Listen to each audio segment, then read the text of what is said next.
menjelaskan tentang company profile dari PT Pos Indonesia.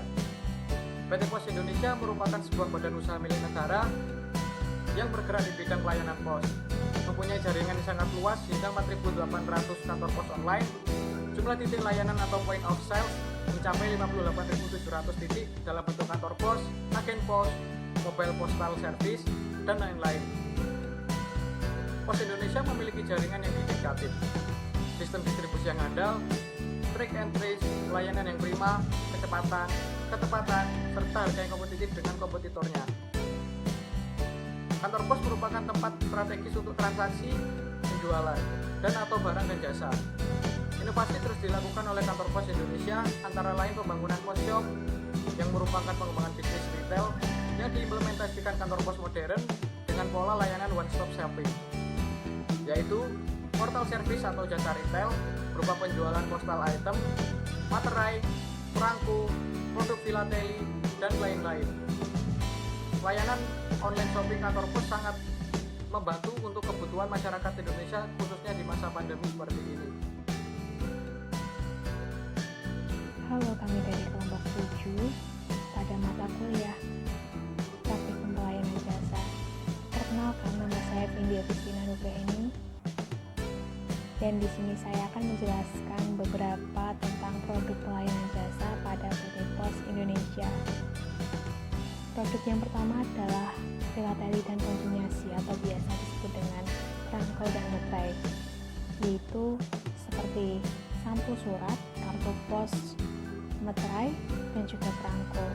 Produk yang kedua adalah postpay atau pembayaran apapun yang dapat dilakukan melalui kantor pos, yaitu meliputi pembayaran PLN, pembayaran PDAM, pembayaran angsuran kredit, pembayaran PPN, pembelian pulsa dan pakai data, dan juga pembayaran lainnya.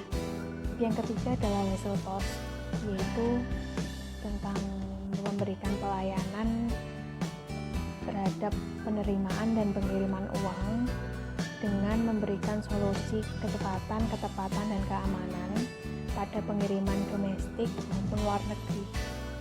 Produk yang keempat adalah paket pos, di mana paket pos tersebut adalah pelayanan tentang pengiriman paket melalui kantor pos yang dibagi menjadi 5 kategori. Yang pertama adalah paket pos kilat khusus, yang kedua reguler, yang ketiga Kinen Sunday Service, yang keempat adalah pos ekspres, dan yang kelima adalah pos jumbo ekonomi. Produk yang kelima adalah surat pos, di mana surat pos ini sama seperti dengan paket pos, tetapi surat pos ini hanya mengirimkan berbagai macam surat. Dan juga surat pos dibagi menjadi 3 kategori saja. Yang pertama ada reguler, yang kedua kilat khusus, dan yang ketiga adalah ekspres.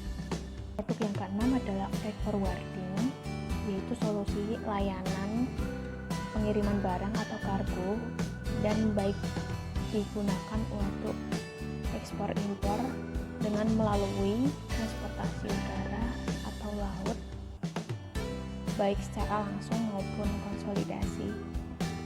Produk yang terakhir atau yang ketujuh adalah warehouse.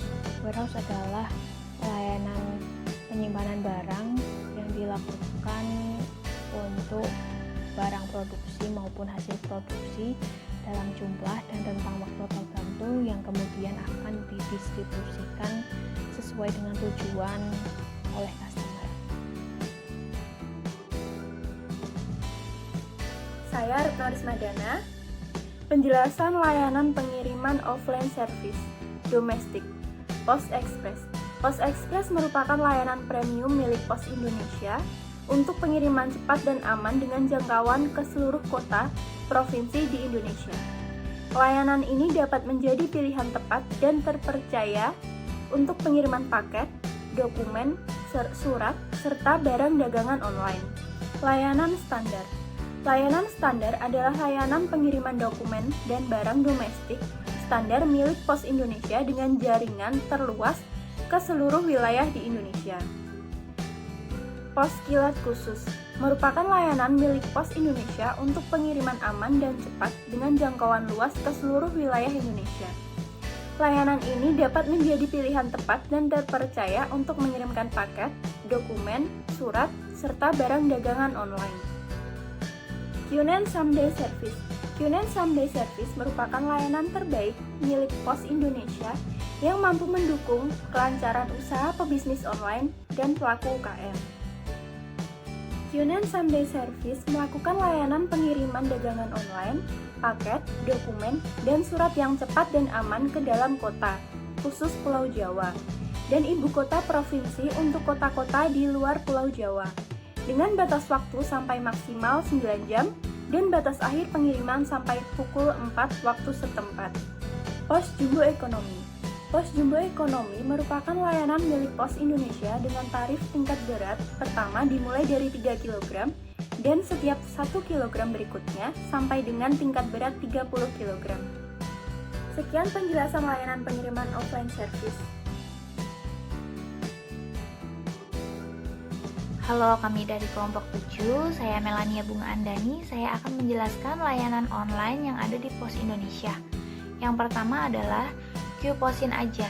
Qposin Aja merupakan layanan milik Pos Indonesia berbasis aplikasi Android yang dapat di-download di Play Store. Pada aplikasi ini terdapat beberapa fitur, diantaranya yaitu layanan pengiriman surat dan paket seperti Q9 Plus, Q9 Someday Service, Qcom, Pos Express, dan Pos Plat Khusus. Pengecekan tarif kiriman surat dan paket, pelacakan kiriman, online booking untuk order pengiriman surat dan paket, COD atau cash on delivery, pickup kiriman surat dan paket oleh pasukan Oranger. Selanjutnya yang kedua yaitu Post Order Number atau PON.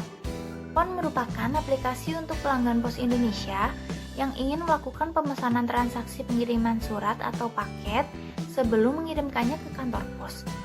Pada aplikasi ini, pelanggan dapat melakukan sendiri entry data pengirimannya. Apabila pelanggan telah memiliki PON, petugas loket kantor pos tidak perlu mengentri seluruh data kiriman.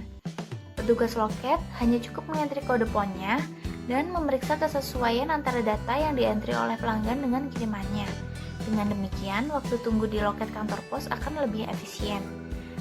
Selanjutnya, yang ketiga yaitu Quick Online Booking atau QOB.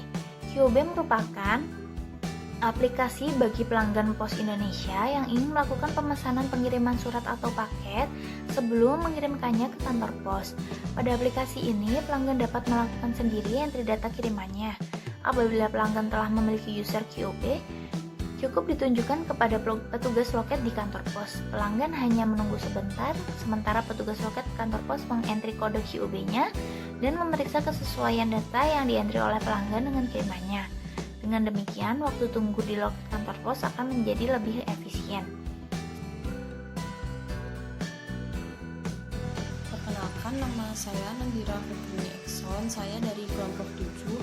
Saya akan menjelaskan tentang kualitas pelayanan jasa pada PT Pos Indonesia. Yang pertama adalah kehandalan atau reliability. Kehandalan berkaitan dengan kemampuan perusahaan untuk menyampaikan pesanan secara tepat waktu sejak pertama kali. Contohnya penanganan barang yang hilang. Karyawan kantor pos akan menanyakan nomor resi pengiriman kepada pelanggan jika terjadi kesalahan oleh pihak karyawan Pos Indonesia.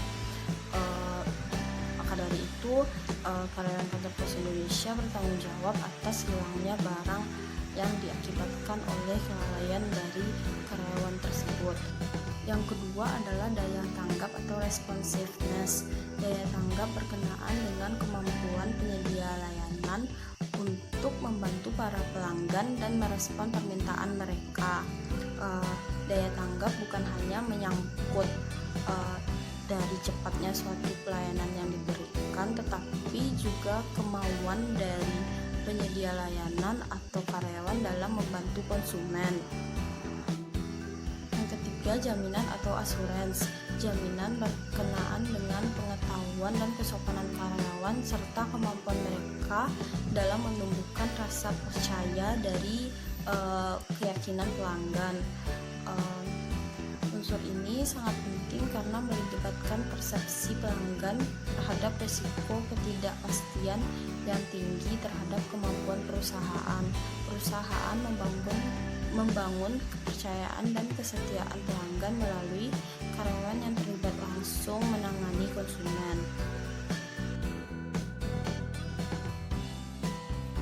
Assalamualaikum warahmatullahi wabarakatuh. Kami dari kelompok 7 di sini akan menjelaskan PT Pos Indonesia.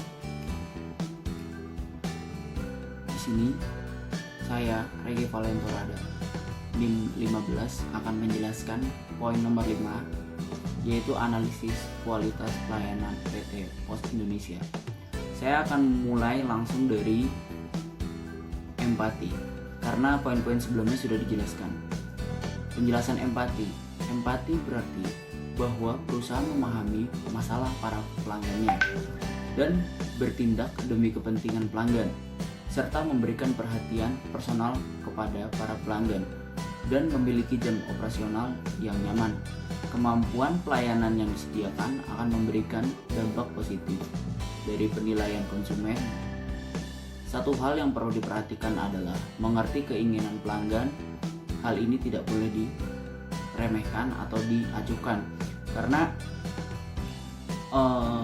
dengan mengerti pelanggan, kita mampu memberikan semua yang kita miliki kepada pelanggan, sehingga pelanggan itu merasa puas dengan jasa kita. Lalu ke poin bukti fisik atau tangibles. Bukti fisik berkenaan dengan penampilan fisik, fasilitas layanan, peralatan, perlengkapan, sumber daya manusia, dan materi komunikasi perusahaan.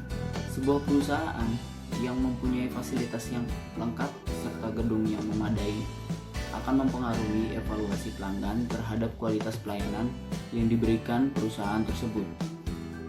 Pelanggan selalu mencoba untuk menilai suatu pelayanan sebelum mereka membeli atau menggunakan jasa. Mereka akan merasa puas dari produk atau jasa itu dengan cara memberikan penilaian apa yang sudah mereka rasakan dan mereka lihat di PT Pos Indonesia dalam bukti fisik atau tangibles. Dan dari uraian di atas dapat disaksikan bahwa kualitas pelayanan adalah hasil kerja yang dicapai oleh pegawai dalam menjalankan atau melaksanakan tugas sesuai dengan tanggung jawab yang diukur berdasarkan indikator bukti fisik, keandalan, daya tanggap, jaminan, dan empati. Sekian dari kelompok 7. Kami dari semua, saya mewakili kelompok 7. Bila ada salah kata, mohon dimaafkan. Wassalamualaikum warahmatullahi wabarakatuh.